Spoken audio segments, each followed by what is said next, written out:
যেটা আমরা খাই এটা রিজিক, অথবা যে অর্থ আমরা উপার্জন করি এটা রিজিক। আমাদের অনেকের ধারণা, আসলে রিজিকের ব্যাপারে আমাদের ধারণাটা পূর্ণাঙ্গ নয়, এর বাইরেও অনেক কিছু আছে।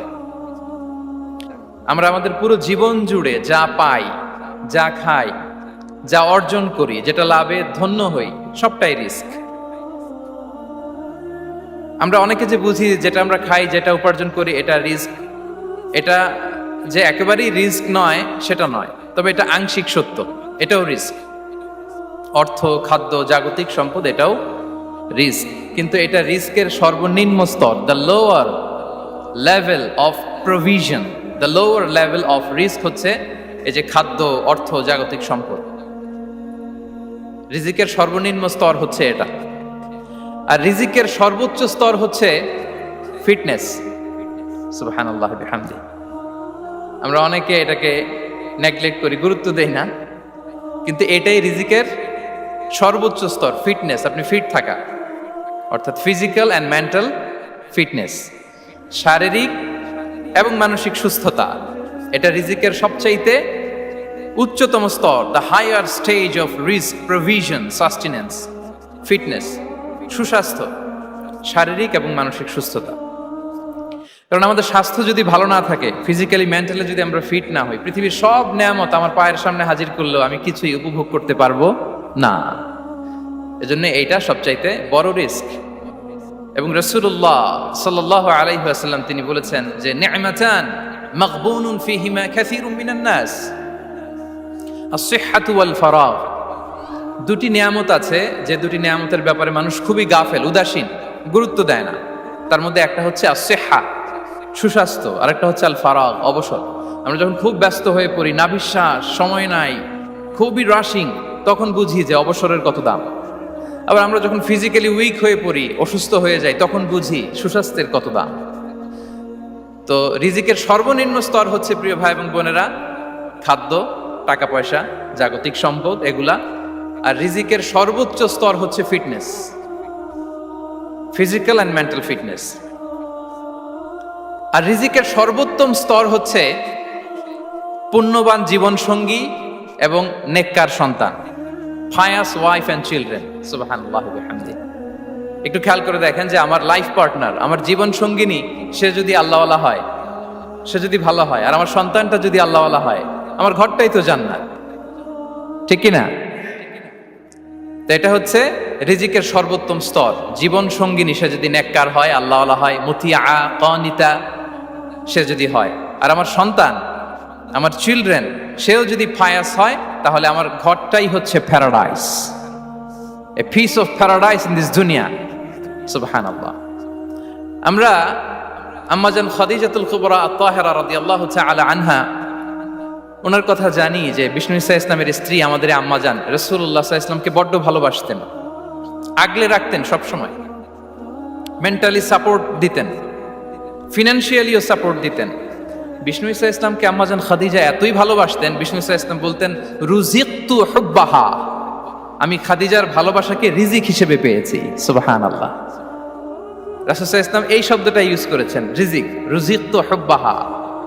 এবং তিনি দোয়া করার সময় বলতেন, আল্লাহ, কিয়ামতের সে বিভীষিকাময় দিনে, যেদিন বন্ধু বন্ধুকে চিনবে না, স্বামী স্ত্রীকে চিনবে না, বাবা সন্তানকে চিনবে না, পীর সাহেব মুরিদকে চিনবে না, নেতা কর্মীকে চিনবে না, ভাই বোনকে চিনবে না, সেই কঠিন মুহূর্তে আল্লাহ, আমি আমার খাদিজাকে যেন ভুলে না যাই।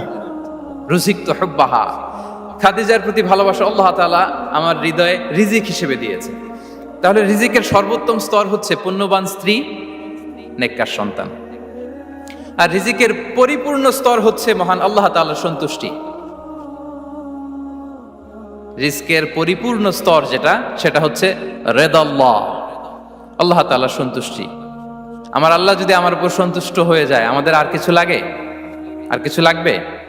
এটাই তো আমাদের এক্সপেকটেশন, এটাই তো আমাদের কামনা বাসনা, এটাই আমাদের ইচ্ছা যে আমার আল্লাহ আমার উপর সন্তুষ্ট হবেন। এটা হচ্ছে পরিপূর্ণ স্তর রিজিকের। এটা যে পায়, তার আর কিছু লাগে না। এবং এটা মানুষ নিশ্চিত হতে পারে যখন সে দুনিয়ার জীবনকে শেষ করে আলামুল বারজাখের দিকে যেতে শুরু করে। তখন তাকে বলা হয়, ইয়া আইয়াতুহান নাফসুল মুতমাইন্নাহ ইরজিই ইলা রাব্বিকি রাদিয়াতাম মারদিয়াহ, ফাদখুলি ফি ইবাদি ওয়াদখুলি জান্নাতি। হে প্রশান্ত আত্মা, হে প্রশান্ত আত্মা, প্রবেশ করো, তোমার রবের দিকে চলে এসো, সন্তুষ্ট চিত্তে সন্তোষ ভাজন হয়ে আমার কাছে এসো, আমার জান্নাতে প্রবেশ করো। সুবহানাল্লাহি ওয়া বিহামদি। এই দুনিয়া ছেড়ে যখন আমরা যাব, তখন যদি এই অ্যানাউন্সমেন্টটা আমার জন্য দেয়া হয়, আমার আর কিছু চাওয়ার পাওয়ার আছে? প্রিয় ভাই এবং বোনেরা বলেন, এই আল্লাহর সন্তুষ্টির ঘোষণা যদি আমি এই পৃথিবী থেকে বিদায় লগ্নে পেয়ে যাই, আমাদের আর কিছু চাওয়া পাওয়ার আছে? ইয়া আইয়াতুহান নাফসুল মুতমাইন্নাহ ইরজিই ইলা রাব্বিকি রাদিয়াতাম মারদিয়া। আমরা কিছুদিন আগে আমাদের সকলের প্রিয় আল্লামা দেলোয়ার হোসেন সাঈদী রাহিমাহুল্লাহ নওয়ারাল্লাহু মারকাদাহু ওয়া জাআলাল ফিরদাউস মাসওয়াহু, ওনাকে আমরা হারিয়েছি। আমি যখন ওনার শোক বার্তা নিয়ে ফেসবুকে স্ট্যাটাস লিখি, কমেন্টে আমি এই আয়াতটা লিখেছিলাম, আমি খুঁজে পাচ্ছি না যে আমি কি দিয়ে এটার উপমা দিব, কি দিয়ে ওনার বিদায়ের উপমা আমি জানাবো। আমি খুঁজে পাচ্ছিলাম না কোনো আয়াত, তখন এই আয়াতটা লিখে আমি উপমা দিয়েছি। আল্লাহু আকবার। গোটা বিশ্বের মানুষ কেঁদেছে, গোটা বিশ্বের মানুষ গায়েবানা জানাজা পড়েছে, গোটা বিশ্বের মানুষ ওনাকে অশ্রুসিক্ত বিদায় দিয়েছে। From north to the south, from east to the west, the entire globe, মিন মাশারিকিল আরদি ইলা মাগারিবিহা, অশ্রুসিক্ত বিদায় তিনি পেয়েছেন। এটাই আল্লাহ তাআলার সন্তুষ্টির একটা জলজ্যান্ত নমুনা। জোরে বলেন ঠিক কিনা? এর চেয়ে জলজ্যান্ত নমুনা আমার জীবদ্দশা আমি দেখিনি। এত মানুষের কান্না, কাবার গিলাফ ধরে কান্না, এভাবে ভালোবাসা প্রকাশ করা, এভাবে তার প্রতি তার জন্য অশ্রুসিক্ত দোয়া করা, কান্না জড়িত দোয়া, এটাই প্রমাণ করে যে আল্লাহ তাআলা ওনার উপর সন্তুষ্ট হয়ে গিয়েছেন। ওনার আর কি চাই? আমাদের আল্লাহর আর কি চাই? আর কিছুর দরকার নাই, ঠিক কিনা? হাদিসে সবরকে বলা হয়েছে সবচেয়ে প্রশস্ত স্তর। as-sabr, patience, ধৈর্য। রাসূলুল্লাহ সাল্লাল্লাহু আলাইহি ওয়াসাল্লাম বলেছেন, মা রুজিকা আবদুন খায়রান লাহু ওয়ালা আওসা মিনাস সাবর। সবরের চেয়ে কোনো প্রশস্ত নেয়ামত, প্রশস্ত রিজিক আল্লাহ তাআলা কোনো বান্দাকে দেয়নি। ধৈর্য। আমাদের অনেকের ধৈর্য কম। আপনাদের কি অবস্থা? ধৈর্য আছে তো? হ্যাঁ, সবার ধৈর্য আছে না? আপনাদের দেখেই বোঝা যাচ্ছে মাশাআল্লাহ, খুব ধৈর্যের সাথে আপনারা একেবারে শেষ সময় পর্যন্ত আছেন। তো এই ধৈর্যের প্র্যাকটিসটা আমাদের করতে হবে। আমরা যেন অস্থির না হয়ে যাই, আমরা যেন আতঙ্কিত না হই, আমরা যেন প্রশান্ত থাকি, আমরা যেন ধৈর্যের প্র্যাকটিস করি। বিশেষ করে আমাদের সন্তানদের এটা শেখাতে হবে। কারণ ধৈর্য এটা এমন একটা গাছ, যে গাছে সারা গায়ে কাটা কিন্তু এর ফলটা বড় মিষ্টি। ধৈর্য এমন একটা গাছ, যে গাছে সারা গায়ে কাটা কিন্তু এর ফলটা বড় সুস্বাদু। তো সেই টেস্টি ফ্রুট যদি আপনি ট্রাই করতে চান, আপনাকে ধৈর্য ধারণ করতে হবে। এ পর্যায়ে আমরা জানবো যে এই রিজিকের বন্দোবস্ত কে করেন? কে করেন বলেন তো দেখি? এই রিজিকের বন্দোবস্ত একচ্ছত্রভাবে আল্লাহ তাআলা এটা নিয়ন্ত্রণ করেন। তিনি রিজিকের মহাব্যবস্থাপক। যে আয়াত দিয়ে আমি শুরু করেছি প্রিয় ভাই এবং বোনেরা, ওমা মিন দাব্বাতিন ফিল আরদি ইল্লা আলাল্লাহি রিজকুহা ওয়া ইয়ালামু মুস্তাকাররাহা ওয়া মুস্তাওদাআহা কুল্লুম ফি কিতাবিম মুবিন। ভূপৃষ্ঠে বিচরণশীল যত প্রাণী আছে, এই সবগুলো প্রাণীর রিজিকের ব্যবস্থাপনা আল্লাহ তাআলা নিজ কুদরতে করেন। এবং এই প্রত্যেকটা প্রাণীর স্থায়ী অস্থায়ী নিবাস সম্পর্কে, অবস্থান সম্পর্কে তিনি জানেন। এখানে যদিও ফিল আরদি বলা হয়েছে, বস্তুত জলে, স্থলে, বায়ুমণ্ডলে যত লিভিং ক্রিয়েচার আছে, সব লিভিং ক্রিয়েচারের রিজিকের বন্দোবস্ত করেন কে? এজন্য তিনি হচ্ছেন রাজ্জাক। তিনি ওনার একটা নাম দিয়েছেন যে আমি হচ্ছি আর রাজ্জাক, ইন্নাল্লাহা হুয়ার রাজ্জাকু যুল কুওয়াতিল মাতিন। নিশ্চয় আল্লাহ তাআলা তিনি হচ্ছেন আর রাজ্জাক, তিনি রিজিকের ব্যবস্থাপক। যে কেউ রাজ্জাক হতে পারে না, চাইলে রাজ্জাক হওয়া যায় না। রাজ্জাক একজন, তিনি কে? আল্লাহ। রিজিকের রেসপন্সিবিলিটি আল্লাহ, রিজিক নিয়ে চিন্তা আল্লাহর। তো আল্লাহর চিন্তা আমি করলে হবে? বলেন, যেটার দায়িত্ব আল্লাহ, যে রেসপন্সিবিলিটি আল্লাহর, ওই রেসপন্সিবিলিটি আমি নিলে হবে? হবে না। যে লাগাতার নিয়মিত প্রতিনিয়ত তার সৃষ্টিকে রিজিক দেন এবং গোটা বিশ্বকে রিজিক সরবরাহ করতে যে তার ধনভাণ্ডারের 1 ইঞ্চিও কমে না। সুবহানাল্লাহ বিহামদি। এটা নিয়ে চিন্তিত হওয়ার কিছু নাই প্রিয় ভাই এবং বোনেরা। আমরা আমাদের মায়ের পেটে থাকতেই এটা ফিক্স হয়ে গিয়েছে। আমরা যখন মায়ের পেটে ছিলাম, ইন্না আহাদাকুম ইজমাউ খালকুহু ফি বাতনি উম্মিহি 40 ইয়াওমান সুম্মা ইয়াকুনু আলাকাতান মিসলা যালিক সুম্মা ইয়াকুনু মুদগাতান মিসলা যালিক। আমরা যখন মায়ের পেটে ছিলাম 40 দিনে আমরা নুতফা স্টেজে ছিলাম, 40 দিন আমরা আলাকা স্টেজে ছিলাম। আমার মায়ের জরায়ুর দেয়ালে আমি লেপ্টে ছিলাম। 40 দিন আমরা ছিলাম এ ভেরি লিটল ফ্ল্যাশ, একটা ছোট্ট গোশতের টুকরা। এরপর আল্লাহ তাআলা ফায়ুরসালু ইলাইহিল মালাক, মায়ের পেটে একজন ফেরেশতা পাঠালেন। ফায়ানফুখু ফিহি রূহ, he breathed into him the spirit, তিনি রূহের ফুৎকার দিলেন। ওয়া ইউমারু বিআরবা'i কালিমাত, চারটা জিনিস তখন লিখে দেয়া হলো। বিখাতবি রিজকিহি ওয়া আজালিহি ওয়া আমালিহি ওয়া শাকিয়ুন আও সাঈদ, তার রিজিক কি হবে লিখে দেয়া হয়েছে মায়ের পেটে যখন ছিলাম। আপনারা তো এখন চিন্তা করতেছেন, চিন্তিত, কিন্তু মায়ের পেটে থাকতে আল্লাহ তাআলা এই রিজিককে ফিক্স করে দিয়েছেন। সুবহানাল্লাহ বিহামদি।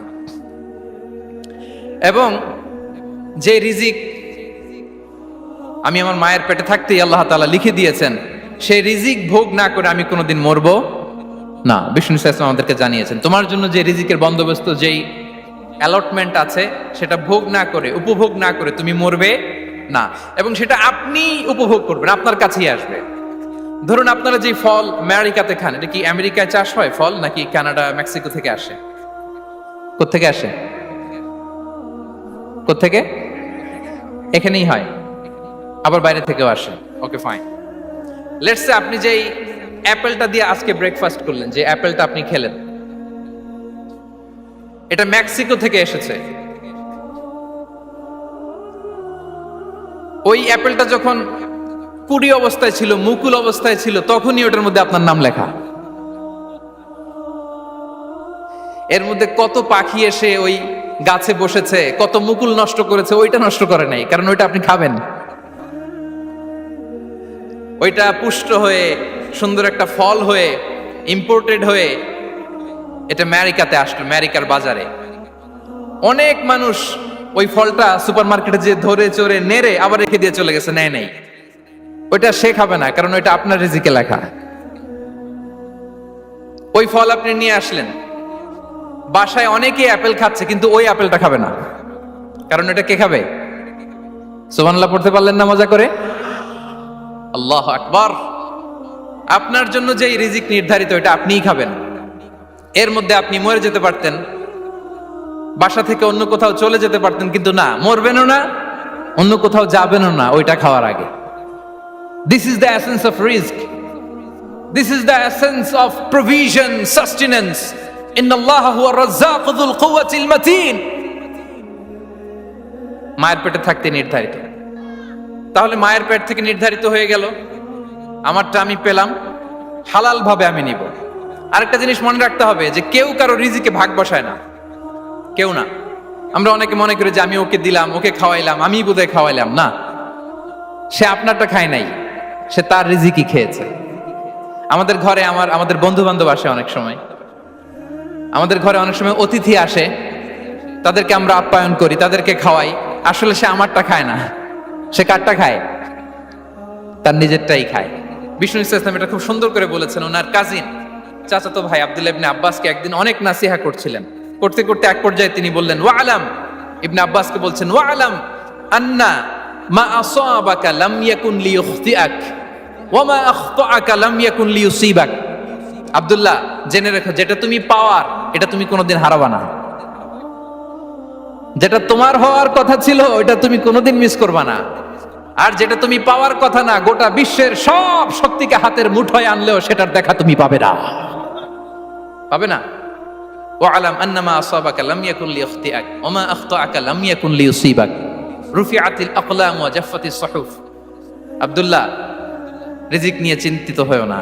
সম্মানিত সুধী, এ পর্যায়ে আমরা জানবার চেষ্টা করব যে কিসে রিজিক বাড়ে, কি করলে রিজিকে ভরপুর বারাকা হয়, রিজিকের চাবিকা ঠিক কোথায়, কোন পথে চললে রিজিকে ভরপুর বারাকা হবে, আমার জীবনে বরকত নেমে আসবে রিজিকে।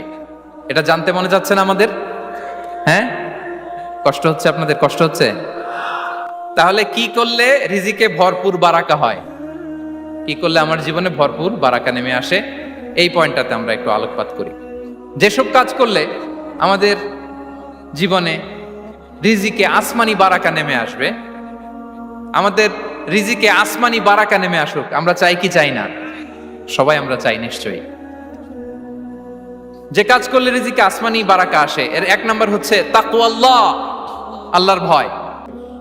ওয়ায়ারযুকুহু মিন হাইসু লা ইয়াহতাসিব, এমন জায়গা থেকে আল্লাহ তাআলা রিজিকের ব্যবস্থা করবেন যে সে কল্পনাও করে নাই। এরকম অনেক সময় হয় না যে আমি ভাবিও নাই যে এখান থেকে আমার রিজিকের বন্দোবস্ত হতে পারে, কোত্থেকে যে রিজিক চলে আসলো, এরকম জীবনে মাঝে মাঝে হয় কি হয় না? ব্যবস্থা করেন কে? যারা আল্লাহ তাআলাকে ভয় করে, যারা আল্লাহ সচেতন, তাদেরকে আল্লাহ তাআলা স্পেশাল রিজিক দিয়ে ধন্য করেন। তাকওয়াল্লাহ, এই তাকওয়ার চর্চা যার মধ্যে আছে তার রিজিকে বারাকা নেমে আসবে। আমরা যেন তাকওয়ার চর্চা করি, আমাদের ছেলে মেয়েদের যেন এটা শেখাই যে কেউ দেখে না বাবা, কিন্তু আল্লাহ দেখে। ছোটবেলা থেকে যদি আমাদের সোনামণিদের ব্রেইনে এই তাকওয়াল্লাহ নামের এই সফটওয়্যারটা ইনস্টল করে দেই, আর কোনোদিন সে বিপদগামী হবে না। তাহলে এক নম্বরে তাকওয়াল্লাহ। দুই number আত-তাওয়াক্কুল আলাল্লাহ, to put your trust on Allah, to depend on Allah, আল্লাহর উপর ভরসা রাখা। বিষ্ণু ইসা ইসলাম বলেছেন, লাউ আন্নাকুম তাওয়াক্কালুনা আলাল্লাহি হাক্কা তাওয়াক্কুলিহি লা রাযাকাকুম কামা ইয়ারযুকুত তায়র তাগদু খিমাসান ওয়া তারুহু বিতানান। পাখি যেমনি আল্লাহর উপর তাওয়াক্কুল করে, তোমরা যদি এমনি তাওয়াক্কুল করতে পারো, তাহলে পাখিকে আল্লাহ যেমনি রিজিক দেয়, তোমাদেরকে আল্লাহ তাআলা তেমনি রিজিক দিবেন। পাখি কি করে ভাই? সকালবেলা তার বাসা থেকে কিচির মিচির রবে, হ্যাঁ, দিক বিদিক ছুটে বেড়ায়, ছুটতে থাকে মাইলকে মাইল। আবার বিকেল বেলায় গোধূলি লগ্নে তার বাসায় এসে ফিরে আসে। ওই পাখিটাকে আল্লাহ তাআলা উদর পূর্তি করে তার নিড়ে ফিরিয়ে দেয়। তাহলে ইসলামে পাখিকে তাওয়াক্কুলের মডেল হিসেবে উপস্থাপন করা হয়েছে। কাকে? পাখিকে। আমরা কি করি? আমরা বলি আল্লাহর উপর ভরসা করলাম, নিজে কিছু না করে। কি বলে আমাদের বাংলা একটা কথা বলে, যা করে আল্লাহ। নিজের কোনো রোল প্লে নাই, নিজের কোনো প্রিকশন নাই, কোনো প্ল্যানিং নাই, কোনো পলিসি নাই, কোনো স্ট্র্যাটেজি নাই, বলে আল্লাহর উপর ভরসা করলাম, যা করে আল্লাহ। এরকম বলে না? এই যে যা করে আল্লাহ বলে যে তাওয়াক্কুল করলেন, এটা বিষ্ণু ইসা ইসলামের শিখানো পন্থায় তাওয়াক্কুল হয়েছে? কথা বলেন, হয়েছে? বিষ্ণু ইসা ইসলাম তো অপারগতা, দারিদ্রতা, অলসতা, অকর্মণ্যতা থেকে আল্লাহর কাছে পানাহ চেয়েছেন। তা আপনি এটা কি তাওয়াক্কুল করলেন? এটা তাওয়াক্কুল হয়নি। তাওয়াক্কুলের একটা সুন্দর পিকচার আমি আপনাদের সামনে এখন উপস্থাপন করব, আপনারা যদি একটু মনোযোগী হন। মনোযোগ আছে তো সবার? তাওয়াক্কুল কিভাবে করতে হয় আমরা একটু বিষ্ণু ইসা ইসলামের বায়োগ্রাফি থেকে দেখি। রাসূল সাল্লাল্লাহু আলাইহি ইসলামের হিজরতের ঘটনাটা আমি 1 মিনিটে একটু আপনাদেরকে সংক্ষেপে শোনাই, যে তাওয়াক্কুল কিভাবে তিনি করেন। ইসলামে তাওয়াক্কুল হচ্ছে কর্ম শেষে ফলাফলের জন্য আল্লাহর উপর নির্ভর করা। কারণ আমি কাজ করলাম, ফলাফল পজিটিভও হইতে পারে, নেগেটিভও হইতে পারে, ওটা নির্ধারণ করবে কে? ফয়সালা দেয় কে? তাহলে আমরা দেখি যে বিষ্ণু ইসা ইসলাম তিনি কিভাবে তাওয়াক্কুল করেছেন। যেদিন তিনি হিজরত করবেন, রাসূল সাল্লাল্লাহু আলাইহি ওয়াসাল্লামকে অনুমতি দেয়া হলো, সেদিন হিজরতের অনুমতি যে তিনি পেয়েছেন, মাইগ্রেশনের অনুমতি যে তিনি পেয়েছেন, এটা জানানোর জন্য তিনি আবু বকরের ঘরে চলে গেলেন দুপুরবেলা। কখন? প্রশ্নের উত্তর দিতে হবে। কখন? ফি ওয়াক্তি যাহিরা, দুপুরে। রাসূল সাল্লাল্লাহু আলাইহি ওয়াসাল্লাম দুপুরে বেরোতেন না। শুধু রাসূল সাল্লাল্লাহু আলাইহি ওয়াসাল্লামই না, আরবের লোকেরা দুপুরে বের হতো না, কারণ ওইটাকে বলা হতো ওয়াক্তুল কাইলুলা। আমরা পাওয়ার ন্যাপ নেই না, এই পাওয়ার ন্যাপের টাইম ছিল তখন। বাইরে প্রচন্ড রোদ, কেউ বেরোতো না, বিষ্ণু ইসা ইসলাম বেরোতেন না। দেখেন বিষ্ণু ইসা ইসলাম ওনার চিরাচরিত অভ্যাসকে, হ্যাবিটকে ব্রেক করে দুপুরে বেরোলেন। বিষ্ণু ইসা ইসলাম কখনো মাস্ক পরতেন না, মানে মুখ ঢেকে চলতেন না, সবসময় মুখ খোলা। ওই দিন তিনি মাস্ক পরে বেরোলেন। মুতাকান্নিআন, খারাজা মুতাকান্নিআন, মানে রুমাল দিয়ে মুখটাকে ঢেকে বেরোলেন। দুপুরবেলা বেরোলেন, মানুষের চোখের সামনে যেন তিনি না পড়েন। দুপুরে বেরোলেন, মুখ ঢেকে বেরোলেন। আবু বকর রাদিয়াল্লাহু তাআলা আনহুর ঘরে যেয়ে বললেন, উযিনা লি বিল খুরুজ। আবু বকর, অনুমতি দেয়া হয়েছে, ঘরে কারা কারা আছে একটা কথা বলবো, সবাইকে বের করে দাও। আখরিজ মান ফিল বাইত। আবু বকর বললেন, ইয়া রাসূলুল্লাহ, ঘরে তো আপনার ফ্যামিলি। আয়েশা রাদিয়াল্লাহু তাআলা আনহার সাথে ততদিনে বিয়ে হয়ে গিয়েছে, কিন্তু সংসার শুরু হয়নি। দে আর পার্ট অফ ইউর ফ্যামিলি, আপনার সংসার, আয়েশা, আসমা। তখন তিনি আশা ফিরে পেলেন, বলেন ঠিক আছে তাহলে শোনো, উযিনা লি বিল খুরুজ, অনুমতি দেয়া হয়েছে, আমি থাকবো সাথে।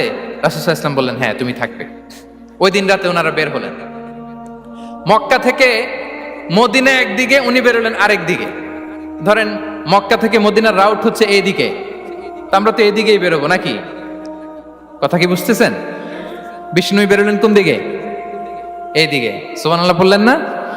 বের হয়ে চলে গেলেন গারে সাউরে, সেখানে তিনি থাকবেন। এগুলো হচ্ছে বিষ্ণু ইসলামের প্রিকশন। এবার দেখেন আবু বকরের প্রিকশন কি ছিল। আবু বকর রাদিয়াল্লাহু প্ল্যান করলেন, বিষ্ণুনবী যেহেতু 3 দিন এই গারে সাউরে থাকতে চান, রাত্রিবেলা বের হয়ে তো ওনার অবস্থান শুরু করলেন, তাহলে 3 দিন মক্কায় আমাদের ব্যাপারে কি বলে, কে কি বলে, এটা আমাদের জানার দরকার আছে না নাই? ওনার ছোট্ট ছেলে আব্দুল্লাহকে উনি অ্যাসাইন করলেন। আব্দুল্লাহ, now you have a very, খুবই গুরুত্বপূর্ণ একটা দায়িত্ব তোমাকে পালন করতে হবে। কি? তুমি সকালবেলা মক্কার বাজারে যে এই দোকানে যাবা, ওই দোকানে যাবা, ওই দোকানে যাবা, দেখবা যে মক্কার কুরাইশরা কে কি বলে, কারণ তারা তো আমাদেরকে খুঁজবে, তন্ন তন্ন করে খুঁজবে। তারা কে কি বলে এই তথ্যটা এসে আব্দুল্লাহ তুমি আমাদেরকে দিয়ে দিবে। সুবহানাল্লাহ। আবু বকর রাদিয়াল্লাহু তাআলা আনহুর ছোট্ট ছেলে আব্দুল্লাহ মক্কার বাজারে এখানে যায় ওখানে যায়, কে কি বলে সে সব শুনে আস্তে করে এসে মরুভূমি পার হয়ে গারে সাউরে যে আবু বকর রাদিয়াল্লাহু তাআলা আনহুর কাছে ইনফরমেশন সব দিয়ে দিচ্ছে। কিন্তু দেখেন, যেই মুহূর্তে আব্দুল্লাহ তথ্য নিয়ে মক্কা থেকে গারে সাউরে আসে, আব্দুল্লাহ যখন হেঁটে হেঁটে আসে, মরুভূমির বালুর মধ্যে তার ফুটপ্রিন্ট পড়ে যায় না? কথা বলেন না কেন? পড়ে যায় না? তা আবু জাহেল, উতবা সাইবার তো বেশি কষ্ট করা লাগে না, তারা খুঁজতে খুঁজতে যখন আব্দুল্লাহর ফুটপ্রিন্ট পেয়ে যায়, ছোট্ট বাচ্চার ফুটপ্রিন্ট, এটা ফলো করলেই তো আবু বকর আর মোহাম্মদ, ঠিক কিনা? সুবহানাল্লাহ। আবু বকর রাদিয়াল্লাহু তাআলা আনহুর প্ল্যানিং দেখেন। তিনি যেমনি ছোট্ট আব্দুল্লাহকে ইনফরমেশন গ্যাদার করার জন্য সেট করলেন, তিনি উনার একটা রাখালকে সেট করলেন, তার নাম হচ্ছে আমির ইবনে ফুহায়রা। আমির ইবনে ফুহায়রাকে তিনি অ্যাসাইন করে বললেন, আমির, আব্দুল্লাহ যখন সকালবেলা আমাদেরকে ইনফরমেশন দিয়ে চলে যাবে, তুমি আমার ছাগলগুলোকে এনে মরুভূমির এই জায়গায় একটু চালাবা, তাহলে ওইখানে আর আব্দুল্লাহর ছোট্ট বাচ্চার ফুটপ্রিন্ট থাকবে না, ওখানে আমার ছাগলগুলোর ফুটপ্রিন্ট থাকবে। সুবহানাল্লাহ। এত আসতে বললে হবে? আল্লাহু আকবার, আল্লাহু আকবার, আল্লাহু আকবার। কি প্রিকশন নিয়েছেন ওনারা বিশ্বনবী সাল্লাল্লাহু আলাইহি ইসলামকে সেফটি দেওয়ার জন্য। আমির, আব্দুল্লাহ চলে যাবে, তোমার ডিউটি শুরু। আব্দুল্লাহর একটা ফুটপ্রিন্টও যেন না থাকে, ওখানে ছাগল চড়াবা। শুধু তাই নয়, আব্দুল্লাহ ইবনে উরাইকিত নামে একজন গাইড ভাড়া করল আবু বকর, যিনি মক্কা থেকে মদিনায় তাদেরকে নিয়ে যাবে, কিন্তু ক্যারাভান, কাফেলা যেই পথে চলে ওই পথে নয়, সাওয়াহিলি পথে, একটা আনইউজুয়াল আননোন রাউট ধরে ওনারা মক্কা থেকে মদিনায় যাবে। নিয়ে যাচ্ছে সর্বশেষে সে যখন দেখাই দিল যে এখান থেকে সোজা চলে গেলে আপনারা মদিনায় চলে যাবেন, বিদায়। আল্লাহ রাসূল সাল্লাল্লাহু আলাইহি ওয়াসাল্লাম কোয়াইট এন্ড কাম, আবু বকর রাদিয়াল্লাহু তাআলা আনহু ব্যাক এন্ড ফোর্থ করছেন, সামনে যাচ্ছেন, পেছনে যাচ্ছেন, কি না কি হয়, কি না কি হয়। কিন্তু বিষ্ণু সাল্লাল্লাহু আলাইহি ওয়াসাল্লাম একেবারে শান্ত, কারণ বিষ্ণু সাল্লাল্লাহু আলাইহি ওয়াসাল্লামের হাতে যা করার ছিল তিনি সব করে ফেলেছেন, সর্বোচ্চ প্রিকশন নিয়েছেন। Now he is putting his trust on আল্লাহ, now he is in the state of his তাওয়াক্কুল। বিষ্ণু সাল্লাল্লাহু আলাইহি ওয়াসাল্লাম এখন তাওয়াক্কুল করতেছেন। বিষ্ণু সাল্লাল্লাহু আলাইহি ওয়াসাল্লাম তখন তাওয়াক্কুলের মোমেন্টে আছেন। আপনি এবার এই হিজরতের ঘটনাকে অ্যানালাইসিস করেন। আবু বকর রাদিয়াল্লাহু তাআলা আনহু তিনি কতটা প্রিকশন নিলেন, বিশ্বনবী সাল্লাল্লাহু আলাইহি ওয়াসাল্লাম কতটা প্রিকশন নিলেন। আমরা টিপিক্যাল বাঙালি মুসলমান যদি নবী হইতাম, আমরা কি করতাম? আমরা বলতাম, আমি নবী, আমার কাছে ওহী আসে, আমি রাত্রিবেলা লুকিয়ে লুকিয়ে গারে সাউরে যাব কেন? আমি দিনের বেলায় ঢং ঢং করে আবু জাহেলের নাকের সামনে দিয়ে যাব, দেখি আল্লাহর শক্তি বেশি না আবু জাহেলের শক্তি বেশি। এরকম সস্তা বলে আওড়াতাম না আমরা? আমি নবী, সরি ফর দ্য স্ল্যাং, আমি নবী, আমি লুকিয়ে রাতে কেন যাব? আমি আবু জাহেলের সামনে দিয়ে যাব, দেখি আল্লাহর শক্তি বেশি না আবু জাহেলের শক্তি বেশি। এরকম বলতাম না? কিন্তু বিষ্ণু ঈসা ইসলাম কেমনটা করেছেন? না, এটা হচ্ছে তাওয়াক্কুল। তো তাওয়াক্কুল যদি করতে হয় বিষ্ণু ঈসা ইসলামের মতো করতে হবে। তাওয়াক্কুল always at the second stage ইসলামে। আগে আপনার রোল, আগে first you have to play your role, তারপর আপনি আল্লাহর উপর তাওয়াক্কুল করবেন। তাহলে কোনো কাজ না করে হাত গুটিয়ে আর বসে থাকবেন, আর কোনোদিন কাজ না করে বলবেন আল্লাহ ভরসা, তাহলে এটা তাওয়াক্কুল হবে? বিশ্বনবী বলেন, লাউ আন্নাকুম তাওয়াক্কালুনা আলাল্লাহি হাক্কা তাওয়াক্কুলিহি লা রাযাকাকুম কামা ইয়ারযুকুত তায়র তাগদু খিমাসান ওয়া তারুহু বিতানান। যদি পাখির মতো তাওয়াক্কুল করো, পাখিরে যেমনি খাওয়ায় আল্লাহ তোমাদেরও খাওয়াবে। সুবহানাল্লাহি ওয়া বিহামদিহি। তাহলে তাকওয়া আল্লাহর পরে 2 নম্বরে পেলাম আত-তাওয়াক্কুল আলাল্লাহ। আমরা যদি আল্লাহর উপর তাওয়াক্কুল করতে পারি, আমাদের রিজিকে আসমানি বারাকা নেমে আসবে। 3 নাম্বার, অন টাইমে সালাত আদায় করা। যারা অন টাইমে সালাত আদায় করে, সালাত কায়েম করে, তাদের রিজিকের কোনো টেনশন নাই। বিশ্বাস হয় নাকি একটু সন্দেহ লাগে? সন্দেহ লাগে কারো?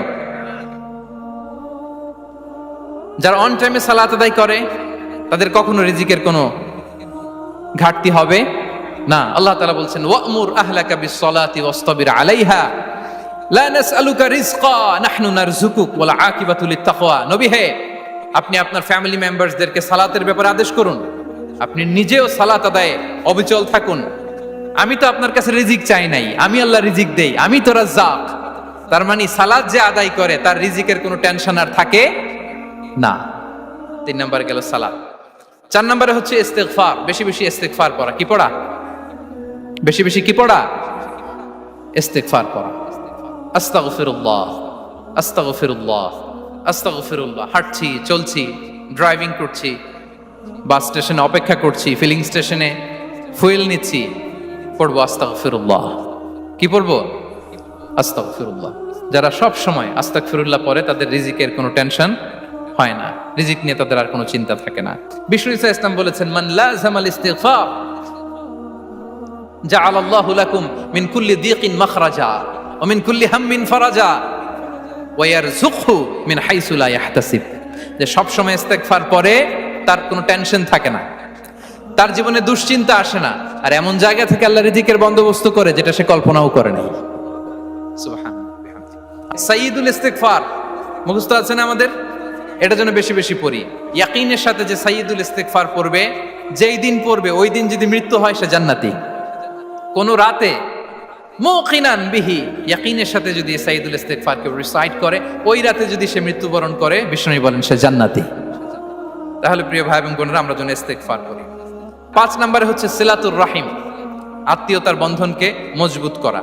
যারা আত্মীয়তার সম্পর্ককে মজবুত করে তাদের জীবনে রিজিকের কোনো টেনশন নাই, রিজিকে ভরপুর বারাকা নেমে আসে। রাসূল সাল্লাল্লাহু আলাইহি ওয়াসাল্লাম বলেন, মান সাররাহু আইয়ুবসাতা লাহু ফি রিজকিহি ওয়া ইউনসা লাহু ফি আসারিহি ফালিয়াসিল রাহিমা। যে চায় তার রিজিকে বরকত হোক, যে চায় তার হায়াতে বরকত হোক, সেজন্য আত্মীয়তার বন্ধনকে মজবুত রাখে। আমরা যেন আমাদের আত্মীয়তার সম্পর্ককে বজায় রাখি। এটা আল্লাহর আরশে লেগে থাকে আর বলে যে আমাকে মিলায় আল্লাহ তারে মিলায়, যে আমাকে ছিন্ন করে আল্লাহ তাআলা তার সাথে সম্পর্ক ছিন্ন করে। বিষ্ণু বলেন, লা ইয়াদখুলুল জান্নাতা খাতি'। আত্মীয়তার সম্পর্ক যে ছিন্ন করেছে সে কশিনকালেও আল্লাহর জান্নাতে প্রবেশ করার এন্ট্রি পাবে না। আমরা যেন আত্মীয়তার সম্পর্ক বজায় রাখি। 6 নাম্বার, কাসরাতুস সাদাকা। দান করলে রিজিকে বারাকা আসে। আল্লাহ তাআলা বলেন, ওয়ামা আনফাকতুম মিন শাইইন ফাহুয়া ইউখলিফুহু ওয়া হুয়া খায়রুর রাযিকিন। যে দান করে, দান করলে যে ঘাটতি হয় আল্লাহ তাআলা এই ঘাটতিটাকে রিপ্লেস করে দেয়, রিপ্লেস করে দেয়। বিষ্ণু ঈসা ইসলাম বলেছেন, মা নাকাসা মালু আবদিন মিন সাদাকা। চ্যারিটি করলে, দান করলে আল্লাহ তার সম্পদ কখনো কমায় না। প্রতিদিন সকালবেলা 2জন ফেরেশতা নেমে বলতে থাকে, আল্লাহুম্মা আ'তি মুনফিকান খালাফা, আল্লাহুম্মা আ'তি মুমসিকান তালাফা। ফেরেশতা 2জন বলে, আল্লাহ যে দান করলো, দানের কারণে যে ঘাটতিটা হলো এটা তুমি মেক আপ করে দাও, এটা তোমার পক্ষ থেকে বারাকা দিয়ে রিপ্লেস করে দাও। আর যে ধরে রাখলো, কৃপণতা করলো, ওর সম্পদকে আল্লাহ তুমি ধ্বংস করে দাও। ওয়াল ইয়াদু বিল্লাহ। আমরা যেন দান করি। ইসলাম আমাদেরকে কর্মমুখী হতে শেখায়। আমি আমার বিভিন্ন আলোচনায় বলি যে ইসলাম কতটা কর্মমুখী ধর্ম। একটা ছোট্ট হাদিস দিয়ে শেষ করি। রাসূল সাল্লাল্লাহু আলাইহি ওয়াসাল্লাম বলেছেন, ইন কামাতিস সাআতু ওয়া ফি ইয়াদি আহাদিকুম ফাসিলা। রাসূল সাল্লাল্লাহু আলাইহি ওয়াসাল্লাম বলেন যে যদি কেউ দেখে কিয়ামত শুরু হয়ে গিয়েছে আর তার হাতে একটা চারা গাছ, কি গাছ? আর ওদিকে কি শুরু হয়েছে? বিষ্ণু ঈসা ইসলাম বলেন, যদি তার সুযোগ থাকে কিয়ামত শুরু হওয়ার আগেই যেন চারা গাছটা সে রোপণ করে দেয়। তার মানে থামার জন্য এই পৃথিবীতে আমরা আসি নাই। আমরা পৃথিবীতে এসেছি এই পৃথিবীকে আবাদ করার জন্য, এই পৃথিবীটা লিড করার জন্য। এই পৃথিবীতে শুধু সামনের ছোটার জন্য মুসলমানদের আগমন হয়েছে। চিল্লায় বলেন ঠিক কিনা? সম্মানিত ভাইয়েরা, এটাই হচ্ছে সুন্নাতুল্লাহি ফিল আরদ। এটাই জামিনে আল্লাহর সিস্টেম। এটাই the law of nature in this universe. এখানে আমাকে প্রচেষ্টা করতে হবে, আমার রোল প্লে করতে হবে, তারপরে আমার রিজিক আমার কাছে আসবে। তাই আমরা যেন কায়মনো বাক্যে রিজিকের বারাকার জন্য আল্লাহ তাআলার কাছে দোয়া করার পাশাপাশি আমাদের রোলটা যেন আমরা প্লে করি, তাহলে আমাদের রিজিকে বারাকা নেমে আসবে। কারণ তিনি যখন বারাকা দিবে ওটা নিয়ে কুলানো যাবে না। এটা বিশ্বাস হয়? ওয়াল্লাহু ইয়ারযুকু মান ইয়াশা বিগাইরি হিসাব। তিনি যখন দেয় এমন দেয় ওটা আপনি নিয়ে কুলাতে পারবেন না। তো সেই রিজিকের উপযুক্ত যেন আমরা হই, আমরা যেন দোয়ার পাশাপাশি আমাদের প্রচেষ্টা অব্যাহত রাখি, আমাদের প্রিকশন অব্যাহত রাখি, আমাদের কর্মচঞ্চল অ্যাটেম্পটগুলো অব্যাহত রাখি, তাহলে আল্লাহ তাআলা আমাদেরকে রিজিক দিয়ে, ভরপুর রিজিক দিয়ে আমাদেরকে তিনি ধন্য করবেন।